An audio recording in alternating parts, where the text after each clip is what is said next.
Hey friends! So in the grand tapestry of life, having a roommate is kind of like playing Russian roulette, right? You never know what you're gonna get. Maybe you'll get someone who's completely normal, or maybe you'll end up with someone who leaves behind, well, a horror show. Today, I'm taking you on a journey into the musky, crusty abyss that was my ex-roommate's bedroom and the mountain of Kleenex they left behind for us to deal with. This one's a pretty gross one, friends. Buckle up, okay? Our story begins in our freshly remodeled basement. See, we just finished a major renovation after a minor flood had given us an excuse to fix the place up. We're talking new floors, new layout, the works. It was super nice. And just as we're starting to enjoy our fresh new space, well, our previous roommates had decided to move out, leaving us in the market for a brand new tenant. Enter a furry in need of housing. Ah yes, furries. Very reliable. And hey, listen, we're furries too. What could possibly go wrong, right? Famous last words. So this new roommate moves in. They mostly keep to themselves, occasionally emerging from their den to grab a cup of noodles like some sort of, nocturnal fueled canid. All in all, it was fine. Until we noticed the smell.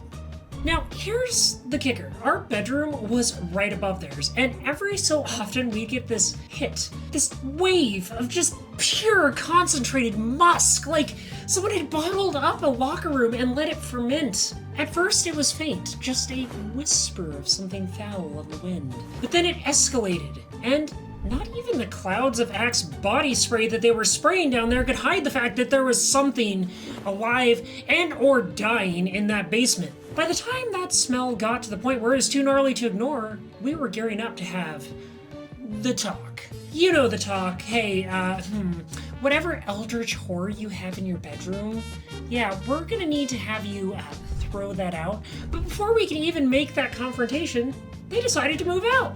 Problem solved, right? Wrong. We go down to the room just after they've left, thinking, hey, listen, we'll probably just need to tidy it up a little bit. It'll be fine. Well, the second we opened that door, it was like walking into a solid wall of stench.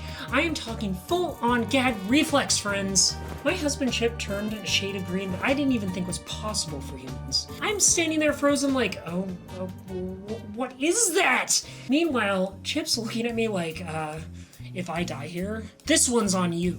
Well, I do what any responsible adult would do. I close the door, grab the strongest smelling thing I can find, a jar of Vicks Vapor Rub, slap some of that underneath my nose, and go back in, armed for battle. Let me paint a picture for you.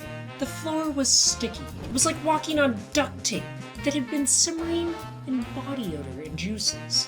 Then there it was, on the far side of the bed, peeking out from behind the mattress, a mountain of Kleenex. And not just any Kleenex, though. No. This Kleenex had clearly, very clearly seen some action.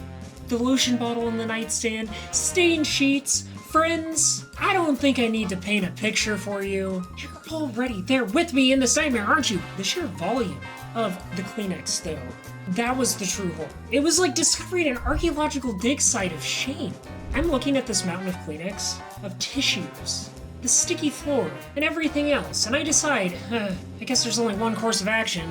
I'm gonna need to get some very serious gear. So I hop in the car and drive straight over to our local hardware store like I'm about ready to gear up for the zombie apocalypse. So there I am, strolling down each aisle, looking at the shelves, tossing things in the cart like I'm preparing for the apocalypse. A painter's jumpsuit, booties, heavy-duty gloves, and oh yes, a makeshift gas mask. Because Home Depot doesn't really sell gas masks, it's like a gas mask. It is. Now, fully suited up like some sort of DIY hazmat specialist, I march back into that room. My weapon of choice? Bleach spray, air freshener, and a box of industrial-strength black trash bags. What followed was, without a doubt, the grossest cleanup job of my entire life. Layer after layer of Kleenex, some of it growing its own life forms, some with black mold. It was so bad that halfway through, I was wondering if I should just burn the whole house down and call it a day. After what felt like hours of scraping and bagging Kleenex and praying for deliverance, I finally get down to the floorboards, only to discover that the floorboards themselves were soaked through with mold and juices. Yes, you heard me right, friends. This guy's midnight adventures had seeped into our floors. There are some things in life you never want to find out about, okay? And moldy floorboards caused by, well, you know, it's definitely not one of them. And folks, when I say this room was beyond saving, I mean it. After the hazmat cleanup, the smell still lingered. It was like it had permeated the walls or something. The very soul of the room was corrupted. No amount of bleach or air freshener was going to cut through this. So what did we have to do? Well, we ripped everything out. Everything gone, floors and all. We basically had to gut the entire room back to the drywall and start from scratch. I'm talking brand new floors, fresh paint, the works. And then, every time I would walk past this room, I'd still get this little tiny flashback of the horrors that once lurked within. So yeah, when you take in roommates, make sure they're not leaving anything behind. Let's call them souvenirs in this case. Lesson learned, right? Hey folks, I hope you enjoyed this video. If you got a laugh out of it, a shudder, or maybe even a little nightmare, you can support me by checking out my Patreon. You'll get early access to lots of videos like this, your name in the credits. Plus, you know what?